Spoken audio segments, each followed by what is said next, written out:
America की मध्यस्थता में हुआ युद्ध विराम समझौता अब खत्म हो गया है। इजराइल ने एक बार फिर गाजा पर हवाई हमले शुरू कर दिए हैं। इजरायली सेना की ओर से किए गए इन भीषण हमलों में अब तक 26 लोगों की मौत हो गई है। गाजा की नागरिक सुरक्षा एजेंसी ने पुष्टि की है कि कई इलाकों में रात भर बमबारी हुई, जिसमें दर्जनों घर और इमारतें मलबे में तब्दील हो गए। इजराइल के प्रधानमंत्री बेंजामिन नेतन्याहू ने सीज फायर तोड़ने से पहले ही सेना को निर्देश दिया था कि गाजा पट्टी में आतंकियों के खिलाफ अब पूरी तरह से कार्रवाई की जाए। उनके कार्यालय की ओर से social media platform x Twitter पर लिखा गया, प्रधानमंत्री नेतन्याहू ने सुरक्षा समीक्षा के बाद सेना को तत्काल गाजा में जोरदार हमले के निर्देश दिए। क्यों टूटा सीज फायर? दरअसल 10 अक्टूबर को अमेरिका की मध्यस्थता में इजराइल और हमास के बीच युद्ध विराम समझौता हुआ था, लेकिन इजराइल ने कई बार आरोप लगाया कि हमास लगातार इस समझौते का उल्लंघन कर रहा है। हाल ही में राफा क्षेत्र में तैनात इजरायली सैनिकों पर रॉकेट प्रोपेल्ड ग्रेनेड आरपीजी से हमला किया गया। इजराइल का कहना है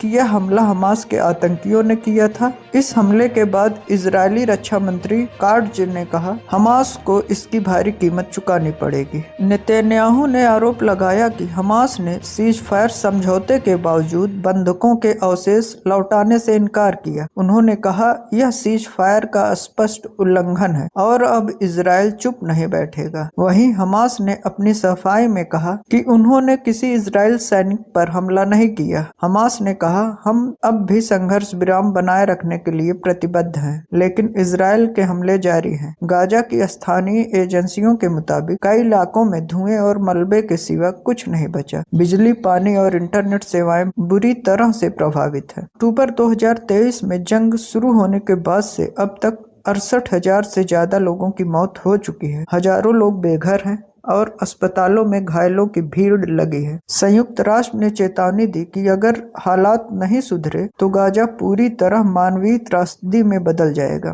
दुनिया की नजरें अब फिर से मध्य पूर्व पर टिक गई हैं। क्या अमेरिका एक बार फिर शांति समझौते की कोशिश करेगा या फिर जंग एक नए मोड़ पर पहुंच चुका है? आपकी क्या राय है? क्या युद्ध विराम फिर संभव है? नीचे कमेंट में बताएं। ऐसे ही अंतर्राष्ट्रीय खबरों के लिए एमके डिजिटल न्यूज को सब्सक्राइब करें और नोटिफिकेशन बेल आइकन को दबाना न भूलें। Thank you.